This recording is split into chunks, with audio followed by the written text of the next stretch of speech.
Salut à tous! Un jeune homme se réveille dans un espace isolé des autres par une membrane résistante.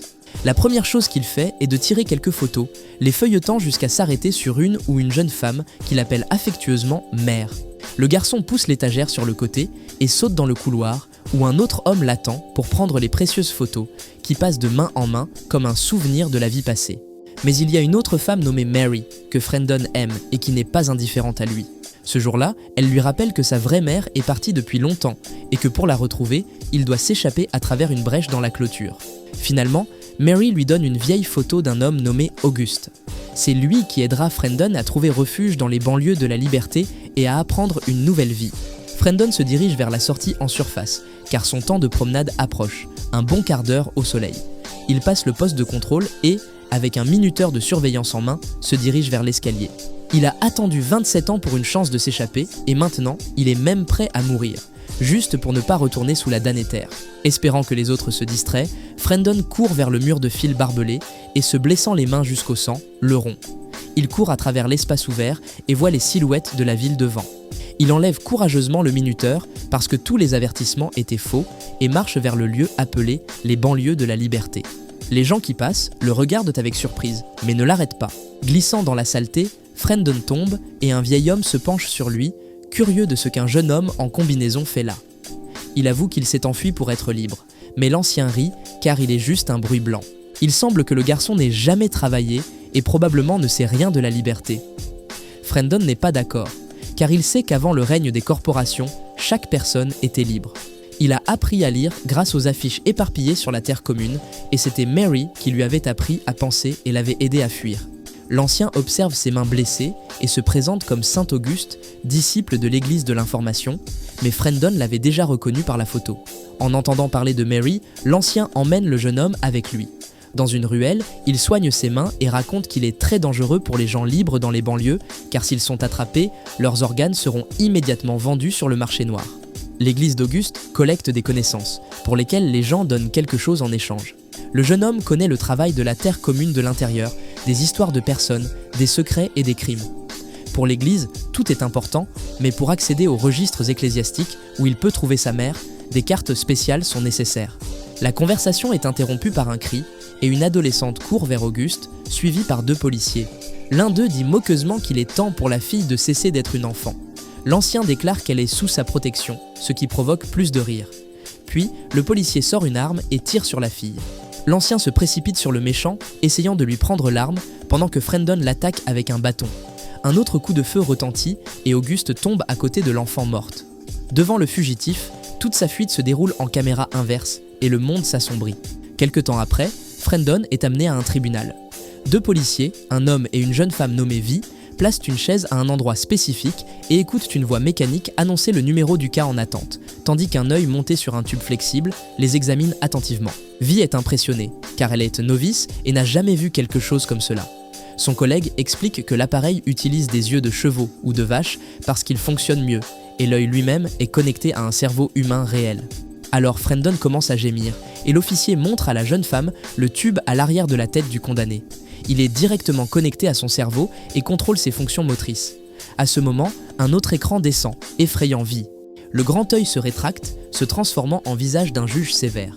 Il demande qu'il réveille le suspect, qui bientôt retrouve sa conscience, mais ne comprend pas pourquoi le policier appelle la machine « il ».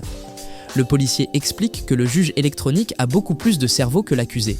Pendant ce temps, le juge commence à poser des questions, mais Frendon répond rapidement par ses propres questions. Incapable de confirmer son identité, le juge entame l'accusation. Il s'avère que le garçon a attaqué une patrouille de police qui était arrivée après les cris des personnes qui l'avaient assassiné, le vieux Auguste et la fille adolescente. Mais encore une fois, le garçon change de sujet, demandant ce que le juge ferait s'il prenait des mesures. Évidemment, la chaise l'immobiliserait immédiatement. Le juge reste silencieux un moment, tandis que l'œil électronique l'examine à nouveau, puis les attaches sur ses membres s'ouvrent, le maintenant uniquement par le tube attaché à sa tête. L'homme se lève et examine Vi de près, la faisant rougir. Ensuite, il se place sur la plateforme qui l'élève au niveau du visage du juge. Le garçon confirme son identité et écoute les accusations d'assassinat d'un policier, de blessure d'un autre et de fuite de la terre commune. S'il est jugé coupable, il sera exécuté immédiatement. Le policier informe que le garçon sera tué sur la chaise après 6 minutes pour sa déclaration finale. Vi est horrifiée, mais son collègue la rassure, disant que c'est une mort facile. Puis un autre écran s'allume et une femme apparaît. L'avocate affirme que son client est innocent, mais Frendon demande son licenciement pour incompétence. Il semble que le juge soit surpris, puisque l'avocate détient tous les dossiers liés à l'affaire. Mais c'est justement cela que Frendon n'aime pas, car cela signifie qu'il partage le même réseau et la même base de données. Par conséquent, il se défendra lui-même et exige l'accès aux fichiers, et alors les visages sur les écrans semblent se figer.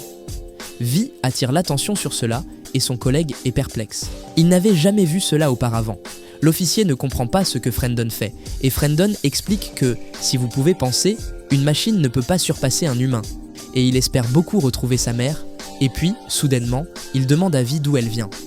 L'officier Vi mentionne le niveau inférieur de la ville, auquel Frendon suggère qu'elle se souvienne de la première fois qu'elle a vu le soleil. La fille raconte qu'elle avait 8 ans et qu'elle et son frère avaient grimpé par un escalier mécanique de service pour voir le ciel. Frendon avait 16 ans et se souvient encore à quel point il était brillant, et qu'il a tiré sur le policier pour elle.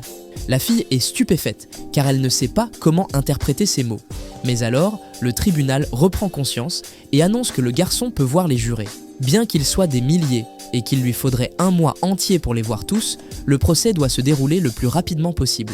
Alors Frendon accepte n'importe quel groupe de 12 jurés, puisque tous sont au courant de ce qu'il dit. Et puis il explique à Vi que le soleil devrait être accessible à tous. À ce moment, les visages des personnes qui jugeront Frendon apparaissent sur les écrans. Chacun d'eux dit leur nom, et il s'avère que la moitié d'entre eux sont déjà des personnes décédées, dont les esprits ont été capturés par des machines et placés dans un seul système. Le garçon est indigné, car ils utilisent également les mêmes données que le juge. Il s'avère que l'avocat représente à la fois l'accusation et la défense, et tout cela peut être influencé par le juge. Le juge est à nouveau perdu, car ils ne font pas cela. Cependant, Frendon est confiant que cela est possible, et le tribunal se bloque à nouveau, et le garçon perd connaissance en raison d'un coup au cerveau. L'officier est choqué, n'ayant jamais vu quelque chose comme ça. Habituellement, les accusés crient, implorent, puis la chaise éteint leur corde vocale, et après le procès, les tue. Il semble qu'ils devront appeler les techniciens. Vi ressent de la pitié pour les jurés, et admire le courage de l'accusé. Et à ce moment-là, il se retrouve dans un champ. Sa tête est tenue par Auguste, qui le réconforte. Il n'est rien, il n'est que du bruit blanc. Mais même une petite personne est dangereuse pour les machines. Oui, il peut mourir, mais il gagnera quand même, car la vérité ne meurt pas. Frendon reprend conscience sur les genoux de Vi. L'officier ne comprend pas ce que le jeune homme essaie d'atteindre, puisque c'est la première fois en 50 ans que le tribunal est impartial. Ensuite, Frendon se questionne. Quand a-t-on jugé un riche ici pour la dernière fois? Puis le juge s'active et le cirque continue. Frendon insiste pour se séparer de son avocat et le tribunal est d'accord. Ensuite, il présente les preuves. Les corps des morts et l'arme avec les empreintes digitales de Frendon. Mais d'abord, il raconte aux jurés qui il est et d'où il vient. Né dans la terre commune, il n'est personne. Les gens sont obligés de vivre sous terre toute leur vie, sans parents ni proches. Ils n'ont pas de livre et ne voient le soleil qu'une fois tous les 6 mois pendant 15 minutes. Il n'a tué personne et exige de voir l'image de la caméra. Mais le tribunal explique qu'elles sont constamment cassées par des vandales. De plus, il y a un témoin vivant. C'est le deuxième policier qui assure qu'il sauvait la fille du violeur Frendon. Son partenaire a laissé tomber l'arme que l'accusé a ramassée et avec laquelle il a tiré sur tout le monde. Et alors Frendon exige d'appeler son témoin, le vieux Auguste. Son cerveau peut aussi être connecté au système. Et tandis que le tribunal cherche désespérément une sortie, Frendon fixe un rendez-vous avec Vi. Le tribunal prend finalement une décision et tout le monde voit ce qui s'est vraiment passé. De plus, il s'avère qu'avant de mourir, Auguste a dit que le premier à tirer était le policier. Les jurés sont agités, mais le juge insiste sur le fait que Frendon a tué le policier, et cela mérite la peine de mort. Le tribunal annonce la discussion. L'officier court après les techniciens lorsque les jurés annoncent que Frendon est innocent. Mais alors le tribunal s'éteint et les présents sont informés que le système a échoué. Frendon a provoqué une réponse émotionnelle inacceptable et tous les faits ont été effacés et le procès continue. La minute suivante, Frendon est condamné à mort. Malgré les protestations de Vi, il est menotté à la chaise quand la jeune fille avoue qu'elle aurait été très fière s'il avait été son ami. La minute suivante, une sonde est insérée dans sa tête et il meurt. Puis arrive le technicien qui explique que le système a échoué parce que Frendon aurait simplement dû dormir. La jeune fille en choc répète qu'il a été simplement assassiné, mais la panne était implacable. Plus tard, elle entre dans la salle du tribunal et soudain l'image de Frendon apparaît devant elle. Il explique que le système a pris une partie de son cerveau sans comprendre qu'il resterait lui-même à l'intérieur. La jeune fille veut partir, mais la projection du jeune homme est sur son chemin. Il est vivant, bien qu'il n'ait plus de corps. Lui et Auguste, à l'intérieur de cette machine, vont lutter pour libérer l'humanité. Vi admet qu'elle l'aimait beaucoup, mais il est perdu pour elle pour toujours. Et alors Frendon dit qu'ils peuvent être ensemble dans leurs esprits. Après ces paroles, le film discourt sur comment la justice n'est pas seulement une question d'esprit, mais aussi de cœur.